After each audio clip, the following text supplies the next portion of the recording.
tatu. Naomba tufunue. Makofi na vigelegele.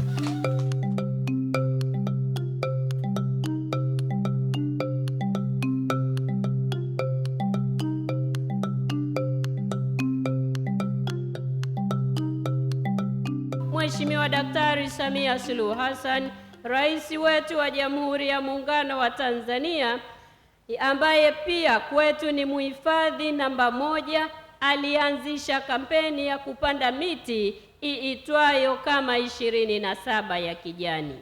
Kampeni hii imekuwa kichocheo kikubwa na imeongeza hamasa kwa Watanzania kushiriki katika kupanda na kutunza miti kwenye maeneo yao. Kama njia ya kuunga mkono jitihada za Mheshimiwa Rais, ninaelekeza uongozi wa mkoa wa Lindi na mikoa yote nchini kuhakikisha jitihada za upandaji miti zinaendelezwa kwa kuwekewa mkakati mahususi unaohusisha makundi yote katika jamii na kuzingatia ekolojia ya maeneo husika, ikiwa ni pamoja na kuzuia uvamizi na uharibifu wa maeneo yote ya hifadhi ya misitu. Nafahamu kwamba jitihada kubwa zimefanyika katika utoaji wa elimu na hamasa ili kujenga uadilifu katika matumizi ya rasilimali zetu, lakini jitihada kubwa zaidi ni pamoja zinahitajika na kutoa katika utoaji elimu kuhusu udhibiti uharibifu wa rasilimali zetu. Hivyo basi, angalieni uwezekano wa kuunganisha nguvu kati ya wadau ili kuwa na programu kubwa zaidi ya uelimishaji. Ninaitaka Wizara ya Maliasili na Utalii kupitia mfuko wa misitu TAF kuwezesha miradi ya upandaji miti kwa kuanzisha mashamba ya miti ya vijiji na watu binafsi. Aidha, nautaka Wakala wa Huduma za Misitu Tanzania TFS kuanzisha vitalu vya miche ya miti vya kutosha katika maeneo mbalimbali nchini, ikiwemo miti ya asili inayopandwa katika maeneo mbalimbali.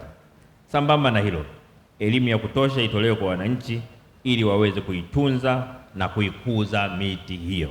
Pamoja na faida lukuki za rasilimali misitu, bado kuna changamoto nyingi zinazoikabili, zikiwamo utegemezi mkubwa wa rasilimali za misitu kwa uchumi na kipato cha jamii kwa njia ya kuni, mkaa na mbao, idadi kubwa ya mifugo inayoingizwa katika hifadhi za misitu kwa ajili ya kutafuta malisho, matukio ya uvamizi wa ardhi za misitu kwa shughuli za kibinadamu, hususan makazi, kilimo, uchimbaji wa madini, pamoja na uwepo matukio ya moto ndani ya hifadhi za misitu.